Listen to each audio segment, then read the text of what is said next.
بسم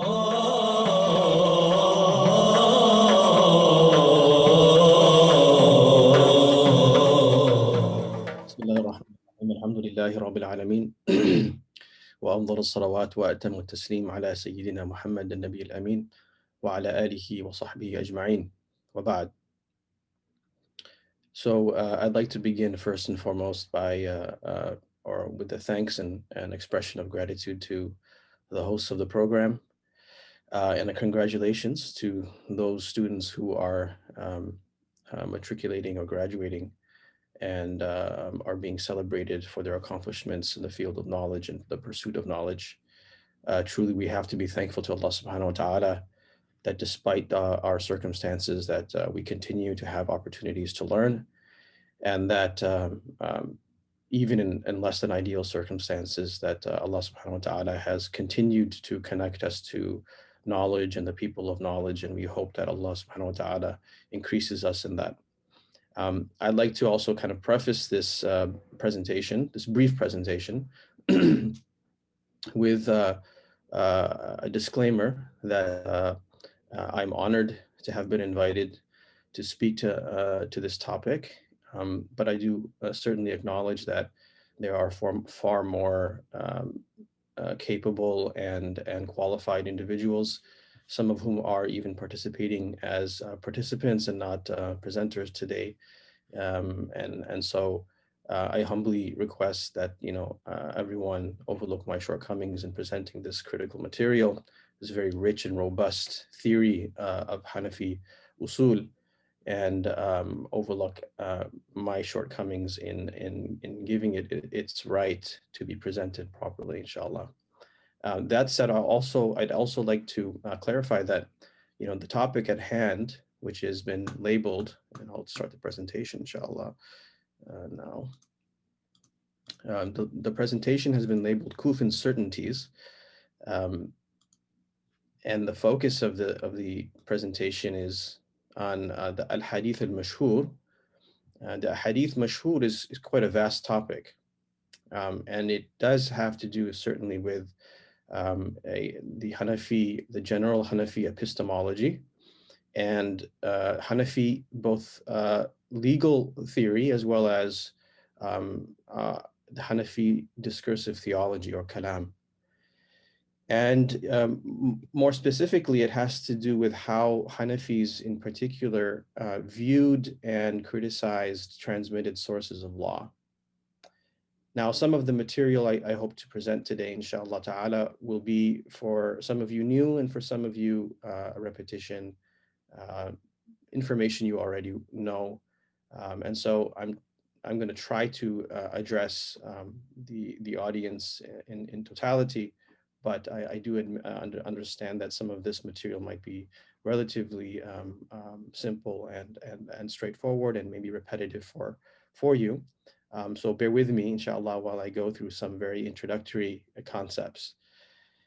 In Islam in general, right, all the Sunni schools of law agree to at least the two main sources of transmitted revelation, or revelation, in a transmitted form. In other words, all sources of law are either given and received through transmission or interpreted through analogy, right, and consensus. So if we look at the transmitted sources of law, they essentially are two, the Quran, or Allah's book, and then akhbar, or reports. Those reports can be can originate in the Prophet sallallahu alaihi wasallam, right, and they can also originate in the companions or the successors, the tabi'in. And so when the Hanafi scholars of legal theory discuss the issue of what we call hadith or sunnah, they oftentimes would even use the more broader term of just reports in general. And this speaks to the importance of the discussions of the scholars of law and the theorists of law, that when they discuss the issue of criticizing and analyzing hadith, or claims of a statement being from the Quran, the very same principles can apply to the analysis and criticism of reports in general, be it historical reports, journalistic reports, etc. But specifically, speaking to the topic of hadith, right, or what we consider and oftentimes restrict our understanding of the term to like the prophetic tradition. Certainly, hadith does not apply only to the prophetic tradition per se, but also to the reports and the statements and actions, and oftentimes even the tacit approvals of the first generations, the companions and the tabi'in, and that's about tabi'in as well. So here, intentionally, I have utilized the term akhbar so that we can speak about just how is it that human beings, and in, specifically the scholars amongst the Muslim, the Ummah, Muslim Ummah, and then even more particularly the Hanafis, how did they criticize reports? So in the criticism of reports, of course, we have to first discuss the categorizations of a hadith. And we find in the books, and many of you are familiar with, a variety of different categorizations. So for example, we have categorizations of reports on the basis of their source or origin. For example, scholars of hadith or traditionists use the terms marfu', mawquf, and maqtu' hadith to differentiate between those reports that originate in the Prophet ﷺ himself, those reports that originate in the companions and successors, and then of course also there's this term, the hadith Qudsi, where the origin of the statement is Allah subhanahu wa ta'ala himself. Then there are categorizations of reports on the basis of the number of paths of transmission or chain numbers. So we have a hadith that we considered mutawatir or mashhur and ahad. And this categorization is that a categorization that we will be sort of highlighting today. Then there are categorizations on the basis of reliability or legislative authority. And most people are familiar with the terms that are utilized in this category, such as sahih and da'if, which is the original binary, right, in categorizing a hadith on the basis of reliability. Even the early muhaddithin used essentially just these two terms until the term Hasan became more in vogue and became popularized at a later time. But essentially a hadith would be classified as either sahih or da'if, maqbool or ghayr maqbool, or maqbool and mardud. And so that was a categorization on the basis of reliability. Now, this topic is not really our focus today, but it does overlap with the categorization on the basis of paths of transmission of a report that we will be speaking about, inshallah, when we discuss the idea of a mashhur or well-known report. And then, of course, there are categorizations on the basis of the linkage or the linking of that report and its connectedness or ittisal to the Prophet ﷺ or the companion or whoever the origin of the statement may happen to be, the origin of the report. And this is actually a critical issue as well. And so while we don't focus on it today, or I will not in my lecture, the idea of connectedness to the source of a report is critical to the epistemological discussion and the epistemic weight and value of a report. In other words, how do we know that a report can be properly traced to, connected to, or linked to its source?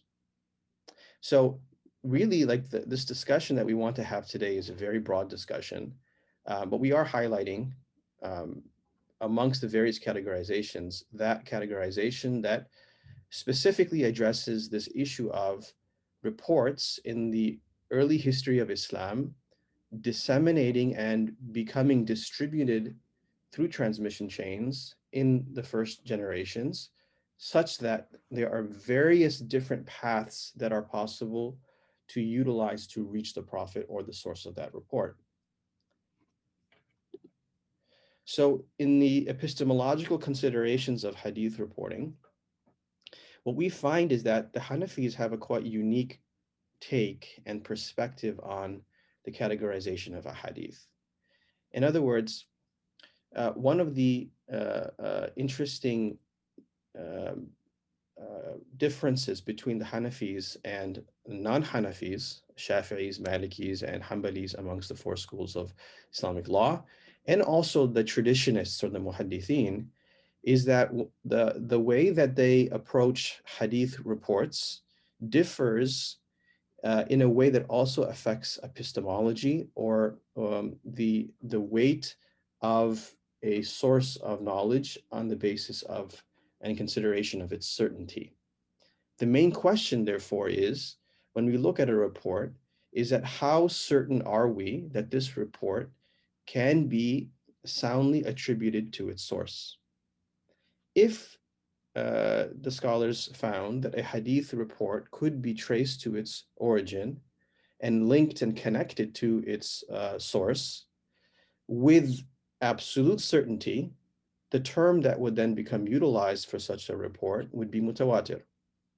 In other words, if, for example, a report has been transmitted by so many different independent sources that can all be traced to the Prophet sallallahu alaihi wasallam in such a way that there can be no doubt that this is something that the Prophet sallallahu alaihi wasallam said, from the perspective of epistemology, right? That there can be no doubt, meaning there's absolutely no shubha in the attribution of the report to the Prophet, then that means that that report has reached a level of certainty, right, or qat'. And then if there is a certain degree of doubt, then we say that that report, even if it can be considered sound, it would reach the level only of probability. And then a category in between is that category of what we call mashhur, which I've translated roughly here as substantial confidence or conviction. And this middle category, right, between mutawatir and ahad, is where Hanafis actually stand out in their nomenclature and in their framework of interpretation and criticism of reports. That between these two categories, because if we look at the categorization of hadith according to the muhaddithun or muhaddithin, the traditionists essentially categorize all hadith into two main groups, into two main categories, mutawatir and ahad.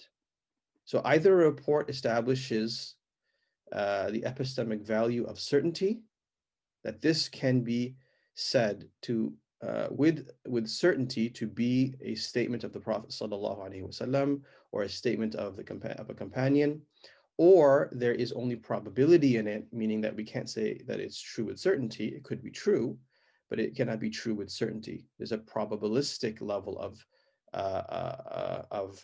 assurance that this report is sound. So that takes us to the traditionist categorizations, right? So if someone hasn't studied usul fiqh of the Hanafi school first, and they come across the traditionists' categorizations of hadith, as well as the categorization of some of the schools of Islamic law other than the Hanafi school, they'll come across this dichotomy essentially of all reports, that either a report is mutawatir or it is ahad. A report is either going to be mutawatir, and we'll define mutawatir inshallah shortly, or the hadith is going to be ahad. There's no middle category of mashhur, the way that the Hanafis understand it. In fact, the traditionists do use the term mashhur, but for a different meaning, as a subcategory of ahad reports, which we'll translate roughly as like singular or more solitary reports. And roughly speaking, the definition of these three terms, mashhur, aziz, and gharib, are that a hadith, if it has singularity in it and it reaches the Prophet sallallahu alaihi wasallam or the companion or the successor, at some point in the chain there's only a single reporter transmitting that report, then that will be classified as gharib. If there are two or more, then that hadith will be classified as aziz. If there are three or more, but not to the level of mutawatir, right, that at some level of the chain there are only three individuals corroborating one another in that report, then the hadith would be considered mashhur. This definition of mashhur of the traditionists, which is a detailed discussion we don't have time for today, is quite different from the definition of mashhur that is given by the Hanafis. which we'll see shortly, inshallah. So the question really is about linkage. How can we link a report to its source? Now, if we imagine for a moment that we don't have a chain of transmission, right? Because really the discussion at hand is about chains with multiple reporters. If we were to simply look at a report as having been directly received by an individual, for example, the companion. A companion is in the presence of the Prophet ﷺ, and he hears him make a statement, or he observes an action. The link of that report between the one who had direct access to it, right, or direct auditory reception from the source, has no doubt in it. The one who is observing, right, there'll be no question about whether or not that companion can be linked to the report, because they were essentially there. They had direct sama', they directly heard it with their own ears, without any intermediary. What would be the epistemic value of that statement, of that action that they observed? Essentially, we would say that the link between that individual, that companion, and the Prophet is flawless. It's kamil, it's perfect, right? Because that person was directly observing that statement or that action or that approval. Now, the reality is that we don't receive prophetic reports that way, right? We're not companions. We receive reports from the Prophet ﷺ through lengthy chains. Those chains have the potential of having flaws in them, right? But there's potential for error. So what scholars of law as well as scholars of hadith try to identify when they analyze reports that are claimed to be prophetic or claimed to be of the statements of a companion or a tabi'i, is they look at the idea of its ittisal or linkage. How flawless is the linkage between or the linking of this statement to its source? When that linkage is flawless, inwardly and outwardly, right? And we'll talk about what that means. There's no outward doubt or inward doubt in terms of its appearance or its meaning, then the hadith is considered mutawatir. It is flawless in its linkage to its source. Practically speaking, what does that mean? I'll give an example shortly, so bear with me, inshallah. Mashhur in the Hanafi categorization and terminology refers to a report in which the linkage has some uncertainty or shubha, meaning there's some doubt. It is not a flawless linkage. There's some degree of uncertainty, but only outwardly, not inwardly. And we'll define what that means. That means that, like, outwardly there's some sort of uncertainty as to the attribution of the report to the Prophet sallallahu alaihi wasallam, if we look at the prophetic reports, but inwardly it's flawless. Lastly, you have the ahad, which are reports that are linked to a source, but with uncertainty both outwardly and inwardly. Now, what that practically plays out as is the following. Mutawatir reports are defined as reports that are transmitted by a group of individuals in which it can be conceived, or sorry, cannot be conceived. This is a mistake, so you want to correct this if you're noting this down. It cannot be conceived that they would be able to concur upon a falsehood due to their numbers and the distance between one another, and that the numbers of such individuals are consistently so throughout the report's chain. In other words, to give a really quick example, imagine that someone told you that your house is on fire, and you think, okay, well, this person's a credible reporter, but there is a potential they're making a mistake. There's a potential that they are in error, or maybe they're pulling a prank on me. Imagine then that another individual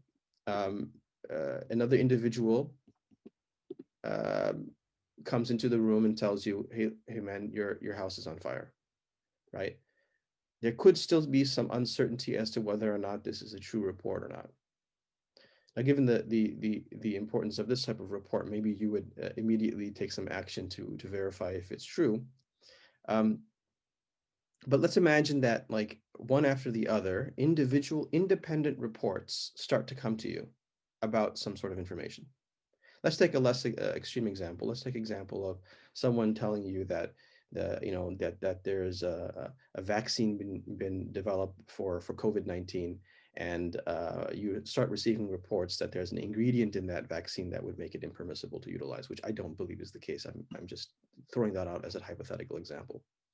Now, if you receive a report like this from a number of individual sources such that they cannot have come together and conspired to lie, or they could not have coincidentally all made up that falsehood, then you have reached a level of mutawatir, which means that now you have absolute certainty, or qat'iyya, that report is true. Such a report is then established with certainty. It provides certain knowledge, and to reject it would be tantamount to kufr. And so a hadith of this nature, if you reject it, like the hadith of the permissibility of wiping on the khuf, rejecting it comes up in aqidah books. The idea that you can't reject the hadith of the Masah al-Khuffain because they are established through that level of certainty, mutawatir reports. On the other hand, on the other side of the spectrum, you have the ahad reports, which are essentially any report that is transmitted by a lesser degree of individuals, 1, 2, or 3 or more reporters, but is less than that which is required to establish a report as mashhur or mutawatir, and the epistemic value is dhanniya, only probability, which means that that report could be true. A report of this nature could be in the Sahihain. In fact, the first hadith of Imam Bukhari's Sahih is of this nature. It is true, it is sound or sahih, but it is dhanniya in its epistemic value. It is probably, it has the degree of probability in certainty. Now, what is mashhur then? Mashhur reports are essentially those reports that start off as relatively isolated or singular in the first generation. Actually, there are two definitions here. And I think even if we were to stop here, because I'm running out of time, I think this is where essentially we can we could stop. Let's just define what a mashhur report is according to the Hanafis, and highlight how this definition is unique to the Hanafis, relatively unique, I should say. So there are two definitions of a mashhur report that are given in the usul works. The first is that if there is a report, a khabar, that was reported by a single companion or a few companions, and so it remained relatively isolated in the first generation, but then it spreads. And so many reporters of the second and third generations, the generations of the successors and the successors of the successors, transmit that same report, that at some point the Hanafi scholars said it cannot be conceived that they would be able to concur upon a falsehood. Now this report cannot be treated like a report that is ahad. There has to be a middle ground. There has to be something between mutawatir and ahad, that, like, if a hadith was to spread in the first 3 generations, even if it began with some uncertainty, but it spread and it became so popular and so widespread that it's not conceivable that it could be false, then we have a term for that is mashhur. Another definition that's given is that mashhur is a report that has become widely accepted by the people of knowledge in the first 3 generations. In other words, that there's a report that is relatively isolated, but at the same time, the khairul qurun, the best of generations, accepted that report and put it into practice, and talaqatul umma bil qabul, they essentially generally and widely accepted that report, even though it began with some level of uncertainty. The epistemic value, according to some of the Hanafis, and this is the majority view, is that it allows us to reach a level of confidence in the report that is above dhanniya, probability, but below certainty. And that term, the term that's used for it is tuma'nina. This was a term used by Isa ibn Aban and then popularized by the later scholars, and I've translated as, conviction. Now, the utility of this term is that it allows essentially, and I'm going to skip to the utility of the Mashhur report. A Mashhur report, unlike the Ahad report, allows for abrogation of the Quranic text, adjunction or ziyada, adding to the Quranic text, a specification of the generality in the Quranic text, or the abandonment of a legal analogy, right? Even though qiyas is telling you one thing, you'll abandon it in the face of a Mashhur report. All of these are part of the benefits of a Mashhur report that are similar to that of the Mutawatir report. So in many respects, Mashhur is like Mutawatir. But really critically, and this is where Hanafis actually are challenged the most by those who look at the Hanafi school from the outside, is that oftentimes when a hadith reaches the level of Mashhur, the Hanafis will give preference to that hadith over other hadith that are sound, but ahad reports, even if the report is in the Sahih collections. So the hadith might be in Sahih Bukhari, but it is challenged by the concept of mashhur, or something being well known, and the concept that I'll speak of, inshallah, which is the idea of like the inherited tradition, or ta'amul, general practice. And so sometimes a hadith that is sahih but ahad would be rejected on the basis of it competing with something that is considered mashhur in the Hanafi school. Now, the whole objective of this epistemology is, and I know I'm going a little over, so I'm going to try to finish as quickly as possible, is that when we have a report, the legal theorists are trying to remove the possibility of error in those reports. And the fundamental question that comes to us when it comes to reports, like I just saw in the chat, someone made a claim that there is in fact some certain type of ingredients in these vaccines. Now, let's just take that as an example, right? How do we remove the possibility of error in that report? So whoever that brother or sister was that shared that information, the question would be that we're not going to deny the overall, let's say, reliability of this person who made a claim, but you've made a claim. How do we remove that possibility of error in your claim? The traditionists would look at, primarily speaking, and they would focus on this, but not exclusively, they would look at a comparative chain analysis. They would look at as many chains as they possibly could to see who could corroborate this claim in this report. And if that corroboration reaches the level of mutawatir, then the epistemic value of that report reaches perhaps the level of certainty. The Hanafis also look at comparative chain analysis, but beyond that, because they have a more robust understanding and richer understanding of reports, is that they look at whether or not that report is corroborated by the inherited tradition of the best of generations. They look at the praxis or the practical application of that report in the Khayr al-Qurun. And by doing so, then they reduce or remove the possibility of anomaly and defects in that report. And that's like a really detailed discussion, right? Because people make claims all the time on social media, on the internet. But the question is, how do we then verify that report and remove the possibility of any error in that report? Let's take this last example, or one example. And this is the example of a hadith that is found in the Sahih collections of the Prophet ﷺ offering a prayer for istisqa, Salatul Istisqa. Abu Hanifa rahmatullah alayhi, his position on Salatul Istisqa is that in fact, even though Hanafis admit that there is historical evidence of the Prophet ﷺ performing a salah that was considered istisqa, he did not consider it to be the sunnah, right, or the inherited tradition to perform a prayer every time one wants to seek rain. In fact, his position was that there is a dua, hence the picture which shows a dua, a person performing dua, meaning that the sunnah is a dua of istisqa. Not to deny the permissibility of a prayer of istisqa, but the question was, why did Abu Hanifa reject the idea that this is a formal act, a prayer that should be performed regularly whenever there is a need to seek rain? Well, the reason is because the Hanafis observed that in the first three generations, in the Khayr al-Qurun, there's no proof that this was a widespread practice.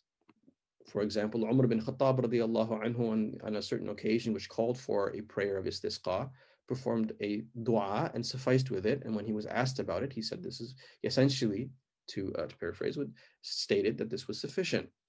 We do not find that this was a widespread practice in the best of generations. Therefore, the idea that there is certainly historical proof through Sahih Hadith of ahad, about an ahad nature, in the authentic collections, that is not sufficient for the Hanafis to declare that report to be indicative of a tradition.